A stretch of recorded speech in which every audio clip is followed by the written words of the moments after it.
Hey guys, Infidel1258 here. Today I want to talk about some overlooked cards within Splinterlands. I think prices on cards are still down, and yet we see crypto prices pumping. If you're not watching the marketplace on February 27th, XRP is pushing 60 cents, Bitcoin was above 57,000, Ethereum's above 3,200. There's been some crazy green candles over the last 24 hours. And I think there's more green candles yet to come with respect to some of these cryptocurrencies, not necessarily all of them. I believe an altcoin market boom is coming in a major way that we haven't seen in years. And if I'm right about that, I want to start thinking about the cards that are out there within Splinterlands that I don't yet have, that win consistently, that have a unique and noteworthy impact on, and I want to start exploring what price points. I want to start looking at cards that have a unique utility, help me win more often, and have a price point that put them within what I would call a bargain hunting position. I think not only does the bull market within crypto bode well for card assets within Splinterlands, in my opinion, not only does it uniquely position me with maybe some extra gains that I can spread around, but additionally, these cards are perhaps being overlooked. And if so, not only can they help me win more, maybe that might be more rank battle rewards, guild building rewards, or tournament rewards, but it also might mean flipping opportunities within the card context. So we're talking bargain hunts within Splinterlands. We're talking, looking at the marketplace for the unique value that is out there.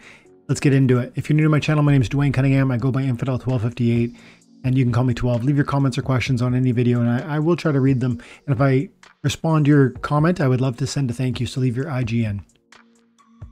Okay, so as I was going through, my cards and data, I got to start with SplinterCoach. If you don't know SplinterCoach, it's a website that will track your personalized battle history within Splinterlands, and it tells the story of which cards you pick when, how often you win with them or lose.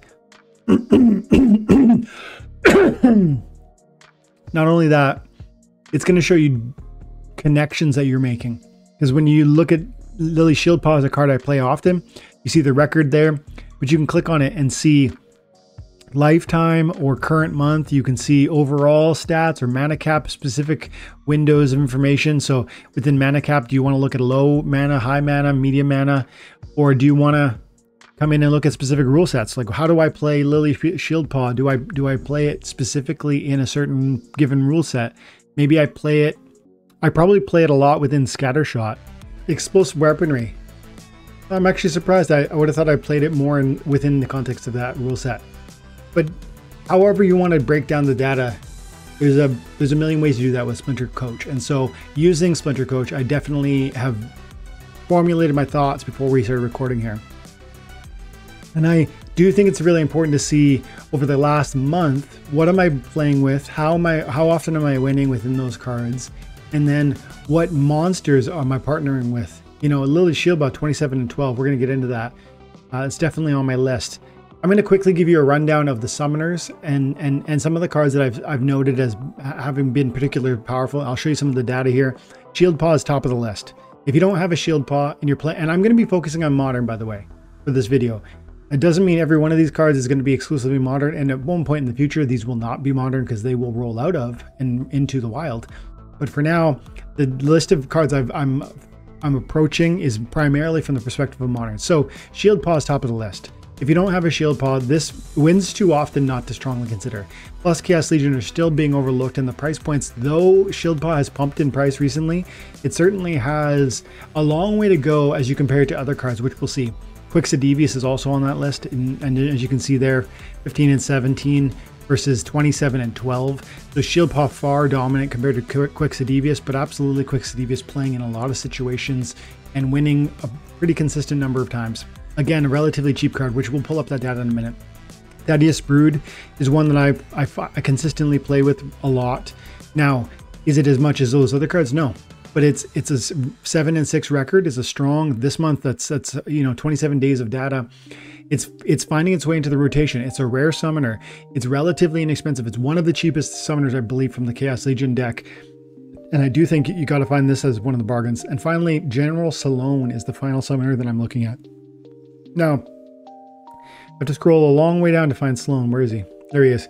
3 and 2. He's my number 13 summoner this month across 27 days of data.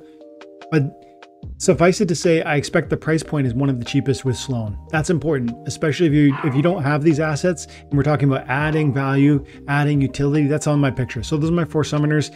Now from a monster perspective, again, I'm going to list off all the cards, but we're going to deep dive into them a little bit more as we move forward here. From the life team, I'm looking at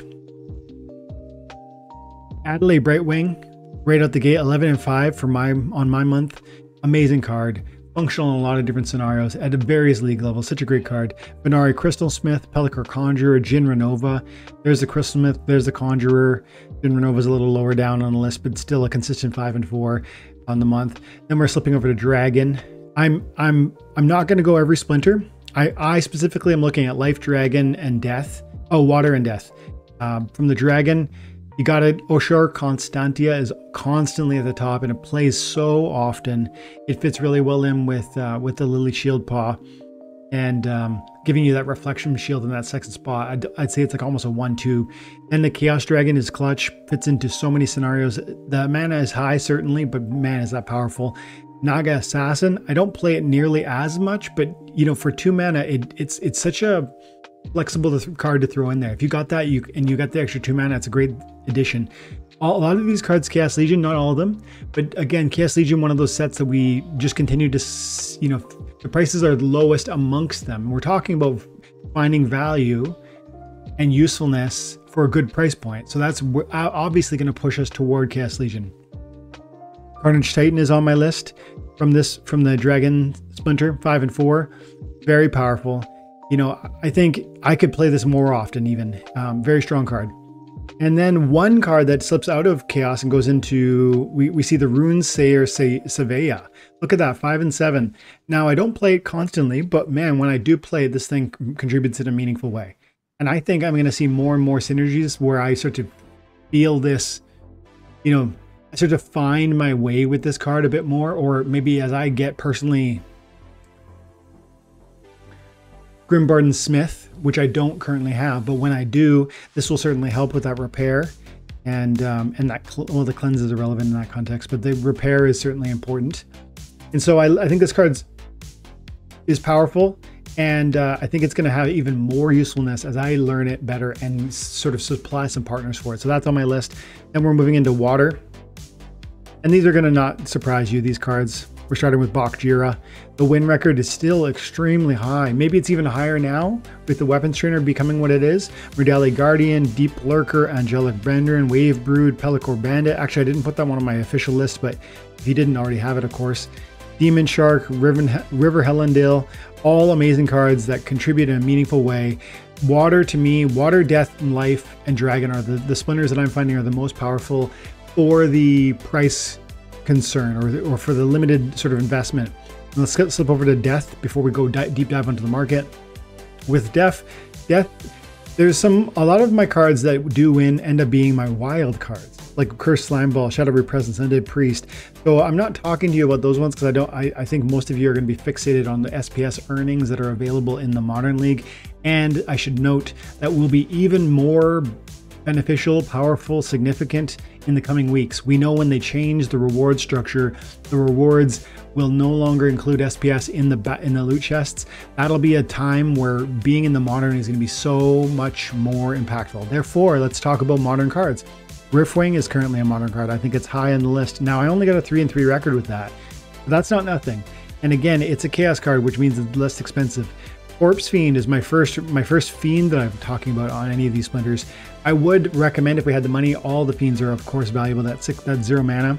But Corpse Fiend is the one that I play the most, and I think it's because when I play Death, I often go Thaddeus and I keep a really, really thin mana cap. Like at low mana matches where I lean on Death. And so that's why Corpse Fiend steps in with that silence, and that's really impactful. Now, if you're at Bronze, Silver, Gold, you're not going to get that ability, and therefore maybe it's less important. Moving on, Arklaw for that tank position, such a cheap, like under $1 tank. Queen of Crows, amazing card from the Rift Watchers. Curse Windaku, amazing card. Significant tank presence with that return, with that Thorns and that self heal. And then slipping over into neutral, because we do have one from the neutral as well, From neutral, I'm skipping big cards like Dr. Blight, which is by no means a steal or a bargain. It's an excellent card. It plays a lot. It wins frequently, but I would say you got to have Supply Runner. It's not even a question. You just must have it. If you are relatively new, if you have not, and remember, this isn't just a conversation around like, hey, have you heard of Supply Runner? It's a reminder to everyone that it's not just getting cards you don't have, it's leveling up cards you do have. Why? Because as they change the rank rewards in Splinterlands, you know that you now are going to be able to play a max level card in bronze. You're going to be able to play a level 10 common in bronze, assuming you have the summoner in order to allow that. You're going to be able to play a level 8 rare, a level 6 epic, a level 4 legendary in bronze if you have the summoner to support that. And so looking at cards like Supply Runner that play so often, now this has been a bit of a, like if this is my current month data, but look at my overall or my lifetime record with Supply Runner, 334 and 334. That's a huge number of games. That's my second, like 700 games versus 1500 with Dr. Blight. So is Dr. Blight a good buy? Yeah, but it's not cheap. And I would say cards like Supply Runner you're going to find for cheap, and that's part of the picture. Remember, we're talking not just, you know, good utility, you play them a lot, they win a lot. Yes, we want that, but also affordable. And so particularly in this time where rewards are changing, those are the cards I want to look at. Let's go over to the marketplace and see what we see on those. So first of all, I'm going to focus in on Chaos Legion because most of those were Chaos Legion.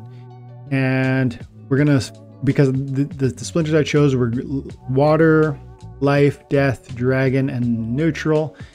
And then we're going to hone in on regular foil, but absolutely, I am strongly telling you that there's some interesting deals within the gold foil. You are going to play multipliers, like you're going to pay more. It's going to be, you know, 3 or 4 or 5 or 10 times as much sometimes, but sometimes that's worth it.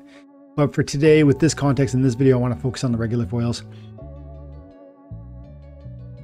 From the cheapest cards up, we'll just stop as we see some of those cards I pointed out. Riftwing is the cheapest of all the ones I mentioned, 2.5 cents to get a copy of that. And remember, if you can play a level 10 of this in bronze, because your Thaddeus Brood, which is really inexpensive, is max level, allowing you to play a Riftwing, you're going to climb out of bronze, silver, gold really quickly.